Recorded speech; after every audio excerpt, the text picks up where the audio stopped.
ఇతను బయటికెళ్ళి ఇందాక తెచ్చినట్టు దొంగ సాక్ష్యాలు తీసుకురావడానికి నమ్మకం ఏముంది? నిజమే కదా, సాక్ష్యాలున్నాయి, ఆధారాలున్నాయి అని చెప్పారు. తీరా చూస్తే అవి కావాలని చేయించిన ఫోటోలని అర్థమైంది. ఇప్పుడు తను మళ్ళీ బయటికెళ్తే అలాంటి ప్రయత్నాలు చేయడని నమ్మకం ఏముంది? నేనేవో దొంగ సాక్ష్యాలు తీసుకొస్తానని ఈడు మాట్లాడుతూ ఉన్నాడు.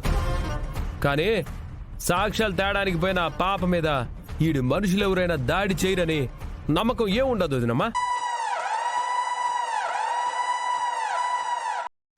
వీడు చెప్పేది నిజమే కదా దుర్గా? వీడిని అనుమానిస్తున్నారే గాని అతను చెప్పిందే నిజమని నమ్మకమే ఉంది.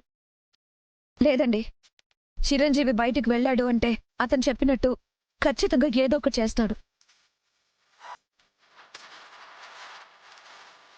సరే దుర్గా, మా తమ్ముడి పైన నమ్మకం లేదు అంటున్నావు, మరి మీ చెల్లిపై నీకు నమ్మకం ఉంది కదా? మా శాంతి మీద నాకు నమ్మకం లేకుండా ఎలా ఉంటుంది? అయితే చిరుతో పాటు విజయశాంతిని కూడా పంపించు, సరిపోతుంది.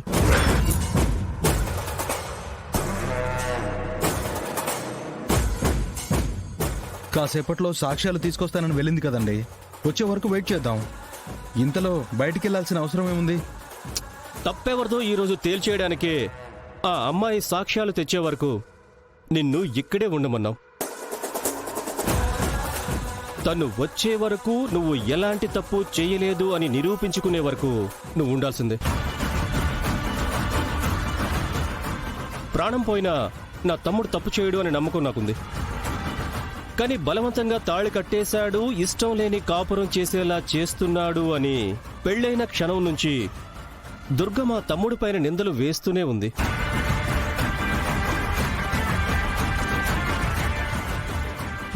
అవి వింటూ మౌనంగా ఉండడం మా వల్ల కావట్లేదు. అందుకే వాడు కావాలనే తాళి కట్టాడా, లేదు అంటే నీ నుండి మా విజయశాంతి జీవితాన్ని కాపాడడానికి అలా చేశాడా అనేది ఈరోజు తేలిపోవాలి. అలా తేలాలి అంటే ఆ అమ్మాయి వచ్చే వరకు నువ్వు ఇక్కడే ఉండి తీరాలి. ఏం దుర్గా, మీ చెల్లి పైన నమ్మకం ఉంది అంటున్నావు కదా, ఇంకేం భయం? తనతో పంపించేసే మరి.